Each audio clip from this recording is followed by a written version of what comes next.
Tonight, the quality of dialogue stops mattering. Tonight, I do that thing I want to do. With the curve thing. See, Adult Swim, I would be perfect to replace Morty. Not saying, please. Hi, I'm Katie Monk, and I'm here to talk to you about Rick and Morty. Or more specifically, the issue of voice actors. Even if this video might be shorter than most of my other Justin Roiland videos. Just to be sure we're on the same page, I'll bring you up to speed. Ever so long ago, Justin Roiland, the creator of Rick and Morty and Solar Opposites, went through some controversies, let's say. In January of 2023, NBC News reported how Justin was charged with domestic battery and false imprisonment. Despite the nature of the allegations, many found that this was nothing new. As it turns out, they occurred all the way back in August of 2020, but were not public knowledge until then. Afterwards, many of Justin's former colleagues came out and said how bad of a person he supposedly was, and how terrible he was to work with.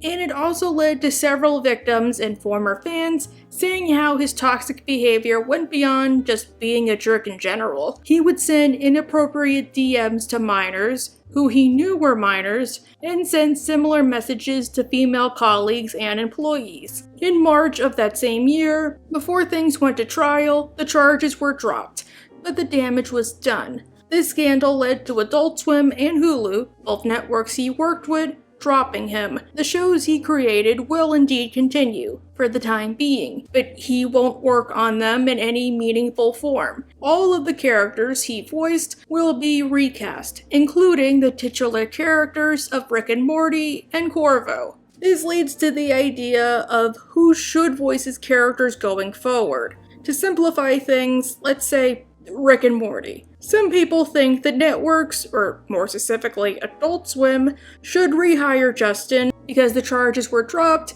and then let him pick up where he left off.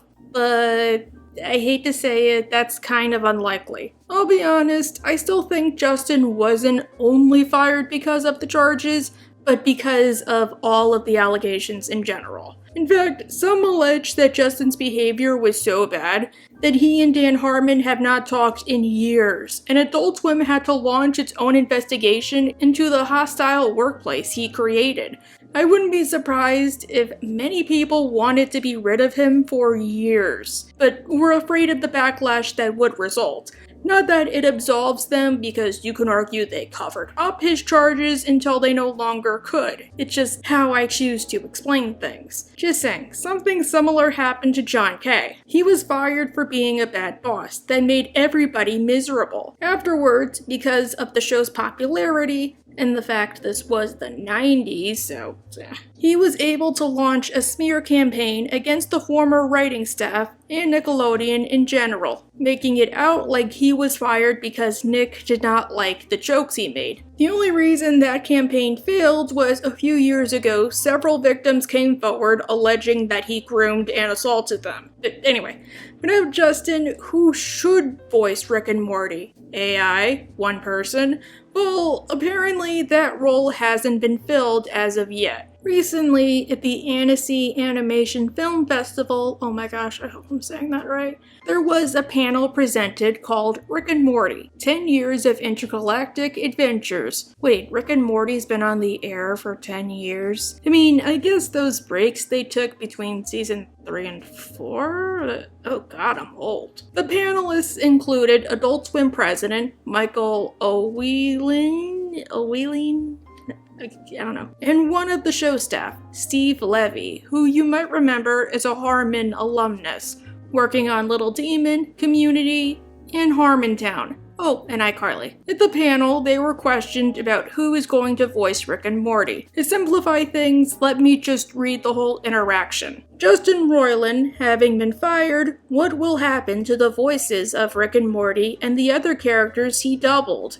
He will be replaced in dubbing. By impersonators of his voice, there are many. No, not impersonators. In any case, the idea is that we feel they are the same characters. Listen, voices are obviously super important in an animated series, and of course none of us wanted to go through what we went through, but I've been in animation for a long time, and I know what makes a series is its different parts coming together. If the voices are obviously a big part, there is also the writing of the characters, their design.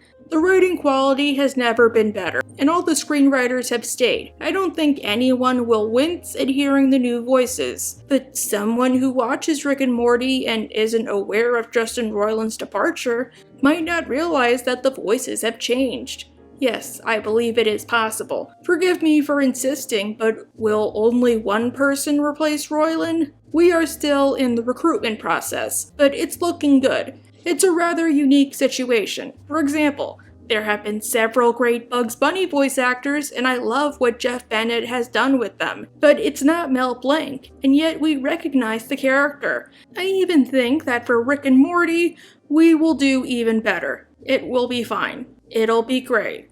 Oh my god, that was a lot. Now, if you don't know the situation with Mel Blanc, let me explain. Mel Blanc was the original voice actor for Bugs Bunny. In fact, he voiced pretty much all of the Looney Tunes, except for Elmer Fudd and a couple of female characters. It's because of this, and roles on shows like Flintstones and Jetsons, that he's called the Man of 1,000 Voices. After he died, other voice actors rose to take over his roles. This helped characters like Bugs Bunny maintain a sense of immortality. However, part of what they're saying is incorrect. Jeff Bennett, who you might remember as the voice of tons of animated characters, including Prince Shastacan and Von Hammersteel from Lilo and Stitch, while he has worked with the Looney Tunes and done voice work for them, he has never voiced Bugs in particular. The current voice actor for Bugs is Eric Bauza, who you might remember is the voice of Ike when he went through puberty. I think they got confused with Jeff Bergman. Sorry, it's a nitpick, but it did irk me. Alright, I know what they're trying to say. Rick and Morty is kind of like an adult version of Looney Tunes or SpongeBob, an immortal cartoon that will likely continue long after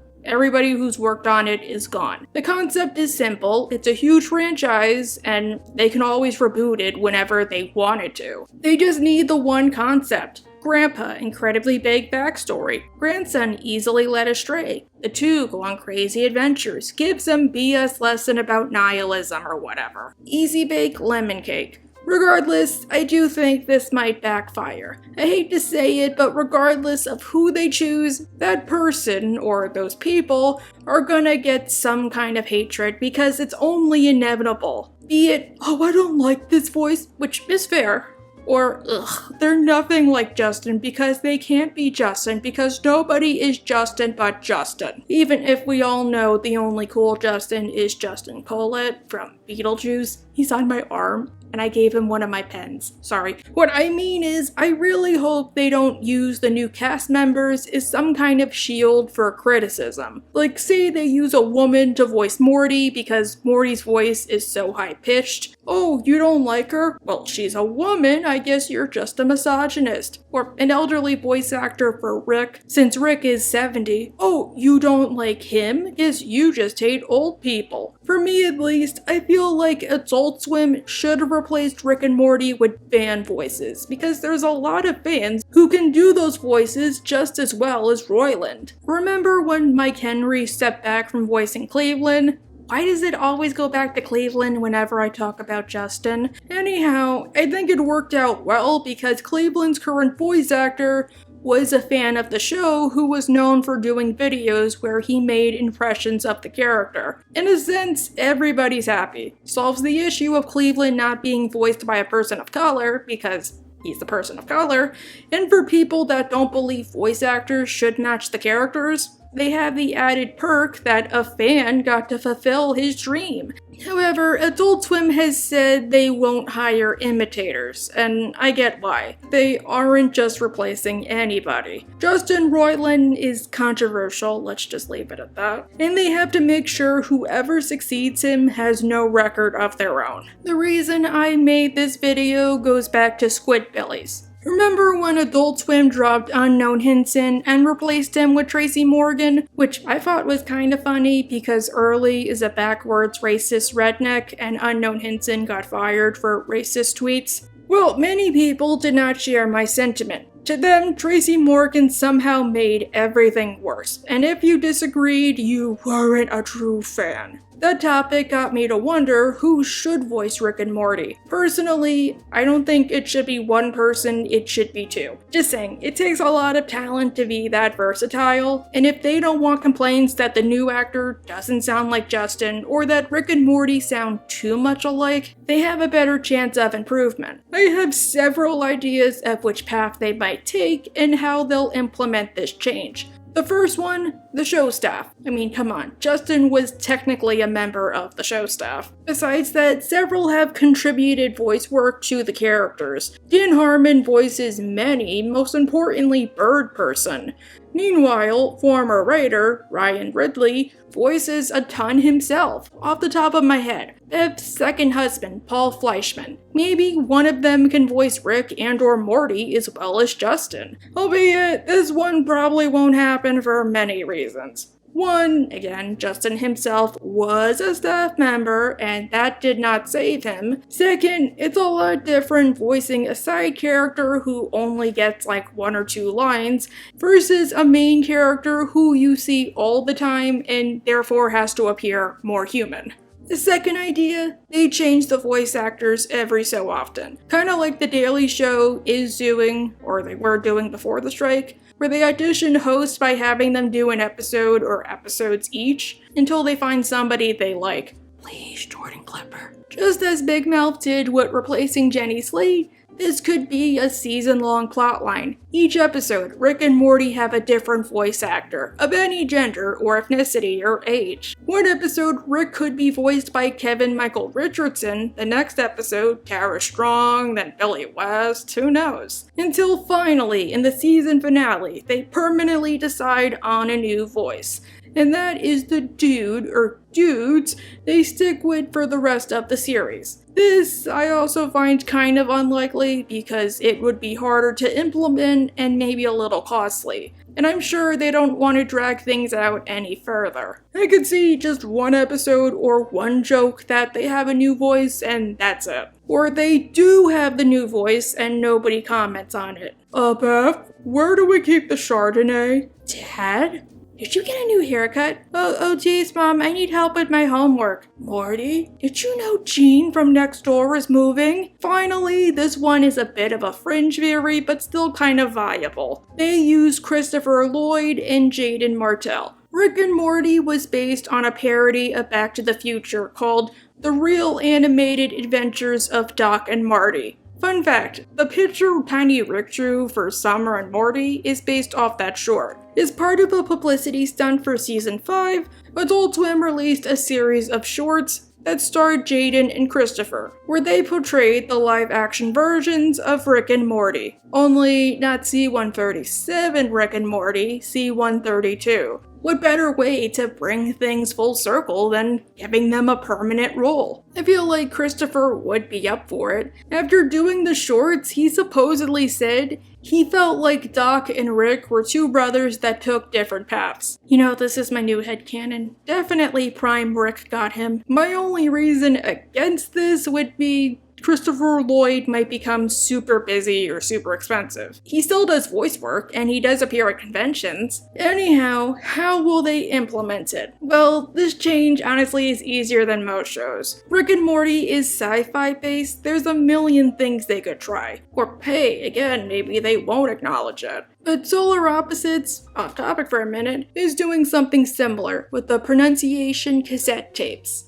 And I hate to say it, but they have a taller order than Rick and Morty. Not only do they have to replace Justin, they have to replace Tiffany Haddish. Considering how one of the episodes is gonna be the mobile Aisha emitter. But all of that's a story for another day. They just want to say, regardless of who they choose, don't harass them. The person who got picked, they're just doing a job. Besides, I don't think the show's quality will go down because Justin's not there. And if it does, it probably won't be to the degree of seasons 3 and 4. Remember, Justin barely contributed to Rick and Morty after season 3. He just recorded in his basement, made the occasional public appearance, and rarely if ever talked to the show staff. Now go home and get swifty.